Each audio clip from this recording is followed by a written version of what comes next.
Tout le monde prétend combattre l'extrême droite pendant que le pouvoir macroniste reprend sans l'assumer ses plus vieilles obsessions. Il laboure mon terrain, mais c'est moi qui sème et c'est moi qui récolterai car les gens préféreront toujours l'original à la copie.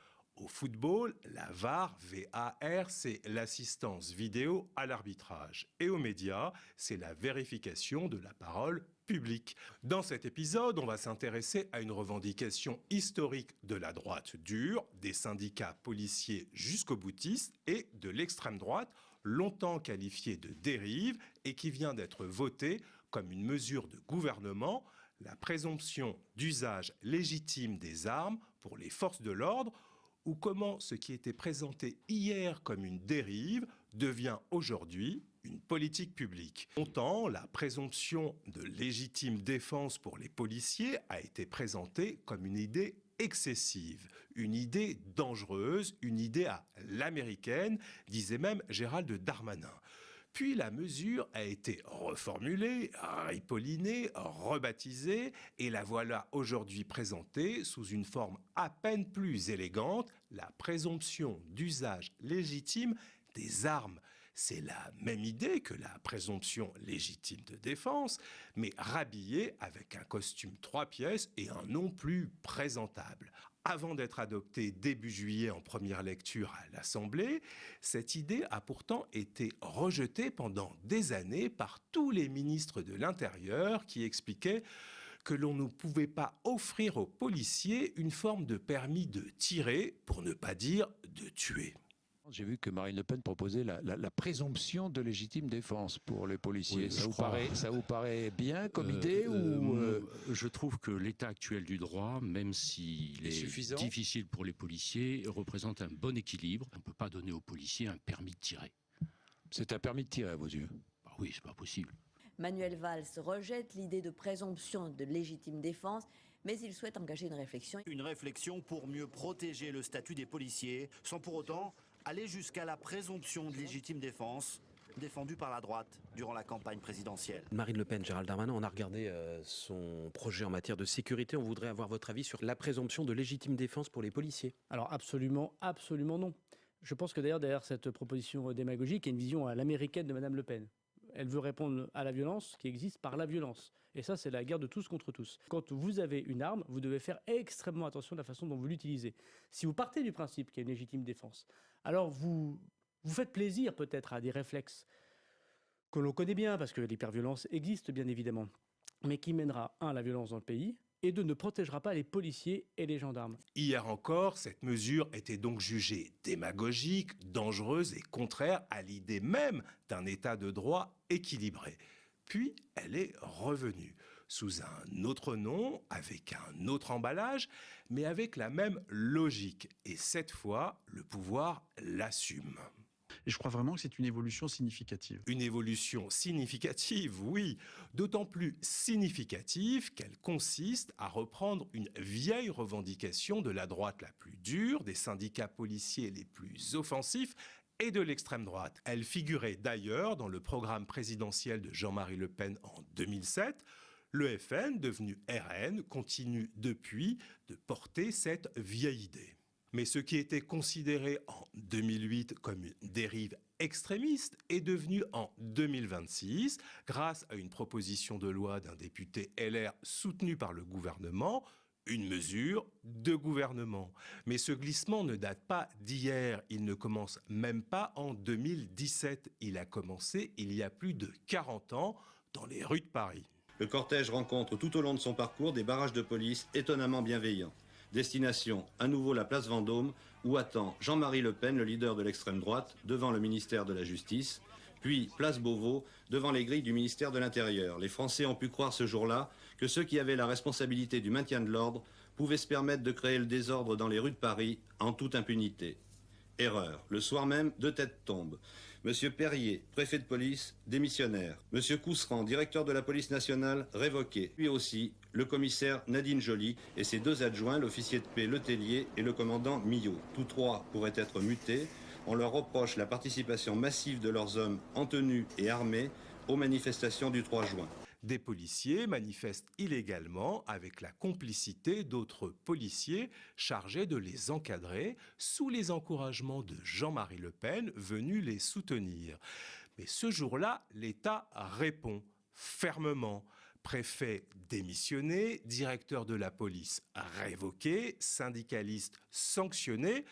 Le message envoyé par le pouvoir mitterrandien est clair. Non, le maintien de l'ordre ne s'exerce pas contre l'ordre républicain. Les Français ont pu croire ce jour-là que ceux qui avaient la responsabilité du maintien de l'ordre pouvaient se permettre de créer le désordre dans les rues de Paris en toute impunité.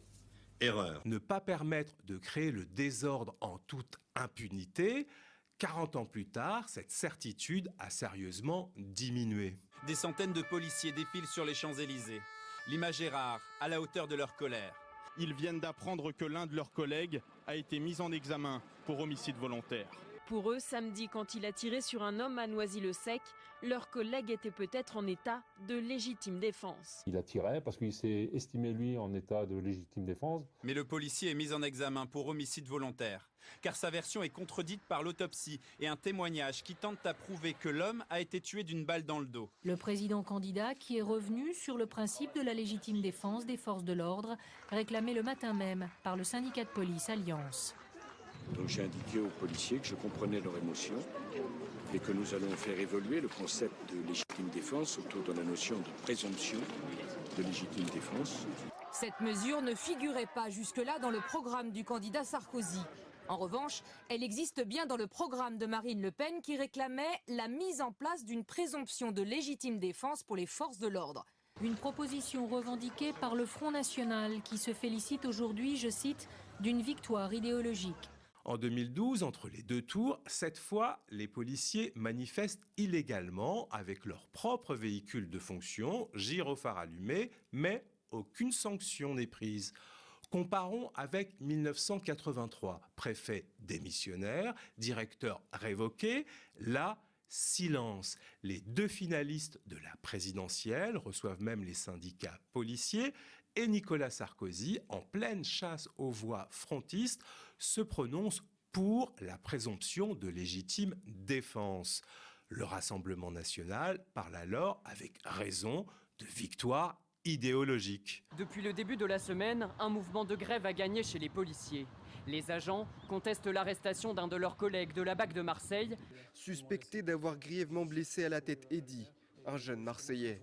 Pour son directeur, le policier de la BAC mis en examen suite à des violences lors des émeutes au début du mois n'aurait pas dû être placé en détention provisoire. Je considère qu'avant un éventuel procès, un policier n'a pas sa place en prison, même s'il a pu commettre des fautes ou des erreurs graves dans le cadre de son travail. Le préfet de police de Paris, Laurent Nunez, a réagi. Je partage, dit-il, les propos du DGPN, le directeur général de la police nationale, qui avait expliqué dans la presse qu'avant un éventuel procès, un policier n'a pas sa place en prison.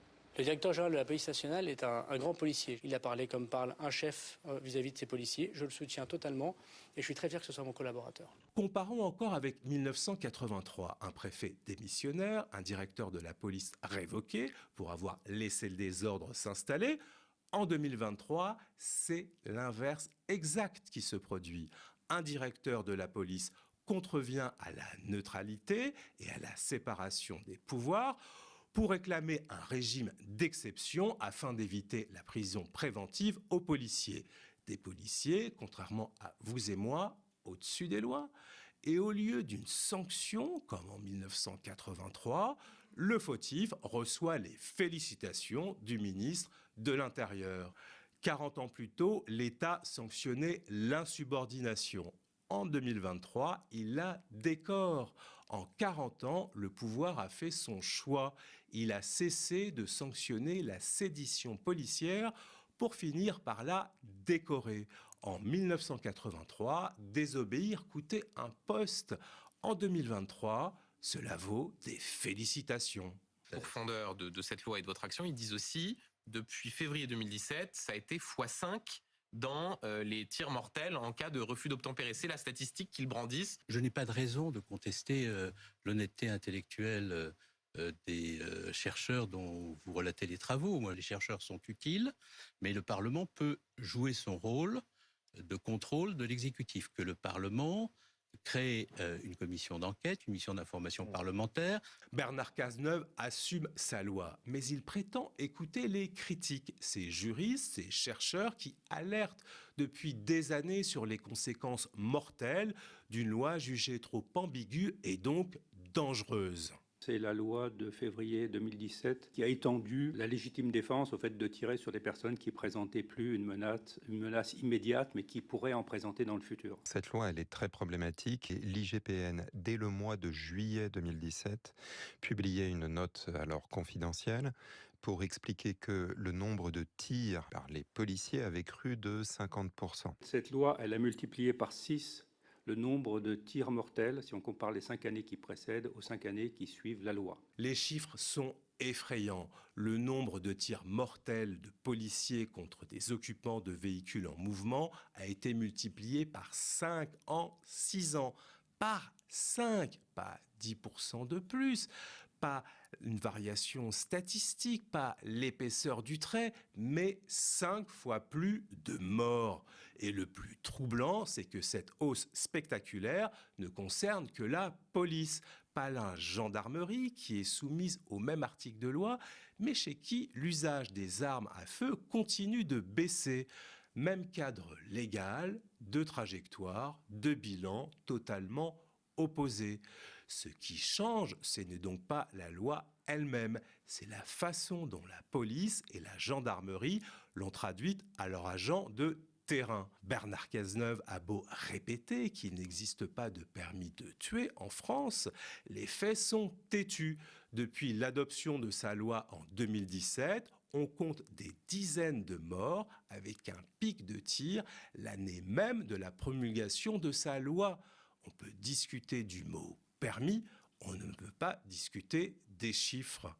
Et face à ces chiffres accablants pour la police, que fait la représentation nationale ? Elle commande un rapport. 7 ans après la loi, 6 ans après le pic des tirs et des morts, 1 an après la mort de Naël à Nanterre. Je propose donc de reformuler l'alinéa 4 de l'article pour autoriser l'usage des armes dans des situations de refus d'obtempérer lorsque les occupants, plutôt que de dire susceptibles d'eux, ce qui reste assez flou, vont manifestement et de manière imminente perpétrer dans leur fuite des atteintes à leur vie ou à leur intégrité physique ou à celle d'autrui. Cette rédaction laisse moins de place aux spéculations, à la subjectivité du policier qui va prendre la décision d'ouvrir le feu. Même ce rapport parlementaire prudent, coécrit par un socialiste, reconnaît le problème, un risque d'ambiguïté, une confusion dangereuse. Le diagnostic était posé en 2024. La réponse, en 2026, a été d'ajouter une couche de flou supplémentaire, mais dans le bon sens, celui des policiers, en ajoutant une nouvelle couche de protection, mais cette fois-ci pour celui qui tire, pas pour celui qui reçoit la balle. Ce texte de loi voté en 2026 n'est donc pas tombé du ciel. Il arrive après des alertes citoyennes d'abord. Une pétition contre la présomption d'usage légitime des armes a recueilli plus de 700 000 signatures sur le site de l'Assemblée nationale. 700 000 personnes, c'est un vrai sursaut citoyen. C'était même pour certains un espoir sincère, celui qu'un tel niveau de mobilisation citoyenne oblige enfin les institutions à s'interroger. Résultat, la pétition a été classée sans suite, reçue poliment, comptée soigneusement, puis rangée dans un tiroir. La démocratie participative en France a parfois une élégance très particulière.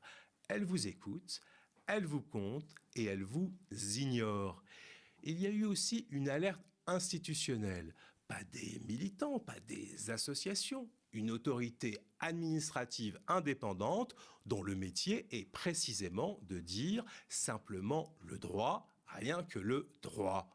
Dans son avis rendu fin juin, la défenseure des droits, Claire Hédon, est catégorique. Elle rappelle qu'une présomption, même simple, n'est jamais neutre. Elle peut influer sur les premières appréciations portées sur les faits, peser sur l'intensité des enquêtes et adresser un signal dangereux quant au recours à la force létale. Sa conclusion est fort logiquement un avis défavorable. Voilà où on en est. Une pétition citoyenne massive, un rapport parlementaire qui pointe l'ambiguïté du droit existant, un avis défavorable de la défenseure des droits, et malgré tout ça, avant d'être examiné par le Sénat, le texte a été voté en première lecture début juillet à l'Assemblée à une large majorité mêlant les voix de l'extrême droite, de la droite et du centre-droit. 3 alertes, 0 écoute, un seul vote. Désormais, ce n'est plus la loi qui encadre la force, c'est la force qui dicte la loi. À chaque étape de cette histoire, la police et ses syndicats radicalisés gagnent du terrain sur l'autorité politique censée la commander et sur la justice censée la contrôler. Ce n'est plus une revendication syndicale isolée, c'est une trajectoire de plus de 40 ans, cohérente, méthodique, qui a fini par transformer une idée d'extrême droite en politique d'État. À force de faire plier des majorités de droite comme de gauche, à force d'imposer son tempo et son vocabulaire jusqu'au sommet de l'exécutif, la police française, tranquillement, sans uniforme dans la rue, ni char sur les Champs-Élysées, semble avoir obtenu aujourd'hui ce qu'aucune institution démocratique n'est censée jamais céder: le droit de fixer elle-même les règles qui serviront demain à juger ses propres agents. Sans bruit et sans char dans la rue, la police a réussi un tour de force impensable en démocratie. Elle dicte désormais elle-même les lois qui serviront à juger ses propres balles. C'est le renoncement ultime du politique. Ce n'est pas un coup d'État au sens classique du terme. Personne n'a pris l'Élysée d'assaut. Dans cette histoire, finalement, la question qu'il faut se poser, c'est qui gouverne réellement qui ?